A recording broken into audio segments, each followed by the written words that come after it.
સમાચાર જૂનાગઢથી ગેડ પંથક જળબંબાકાર થઈ ગયું છે।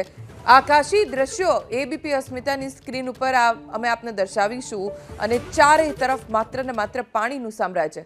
આ જુઓ દ્રશ્યો, જમીન દેખાતી નથી, રસ્તો, मैदान, खेतर બધું જ એક સમાન પાણી પાણી જોવા મળી રહ્યું છે। કેટલાય રસ્તા બંધ થઈ ગયા છે એટલે વાહન ચાલકો અટવાઈ ગયા છે કેમ કે આગળનો રસ્તો પાણીમાં ગરકાવ થઈ ગયો છે અને દૂર દૂર સુધી રસ્તો દેખાતો જ નથી કેમ કે પાણી એટલા ભરાઈ ગયા છે કે ખબર જ નથી પડતી કે રસ્તો પૂરો ક્યાં થાય છે, રસ્તો છે ક્યાં, અને એટલે જ વાહન ચાલકો કેટલાય કલાકોથી અહીંયા આમ જ અટવાઈ પડ્યા છે।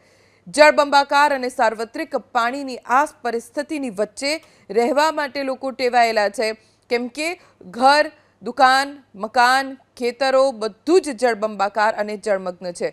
શ્રીકાર વર્ષા આ વિસ્તારમાં વરસી જેના કારણે આ સ્થિતિ સર્જાઈ કેમ કે નદીઓના જળસ્તર વધ્યા, પાણી ગામમાં ઘૂસ્યા અને ચારે તરફ પાણીએ પગ પેસારો કર્યો। જૂનાગઢના માળિયાહાટીનામાં એક શ્રમિક તણાયા હોવાની વિગતો પ્રાપ્ત થઈ રહી છે। જાણકારી મળી છે તે મુજબ ચંદ્રાવડી ડેમ નજીક શ્રમિક તણાવવા લાગ્યા અને આસપાસથી લોકો દોડી આવ્યા તેમને બચાવવા માટે।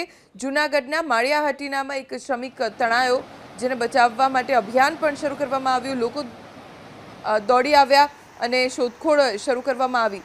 ચંદ્રાવડી ડેમ જ્યાં પાણીમાં પથુભાઈ નામનો શ્રમિક તણાયો, એનડીઆરએફને તાત્કાલિક જાણકારી મળતા જ બચાવ કામગીરી શરૂ કરવામાં આવી। અત્યારે સૌરાષ્ટ્રના મોટા ભાગના ડેમ અને નદીઓ બે કાંઠે છે। ડેમમાં જળસ્તર ખૂબ વધ્યા છે અને પાણી છોડવામાં આવી રહ્યું છે।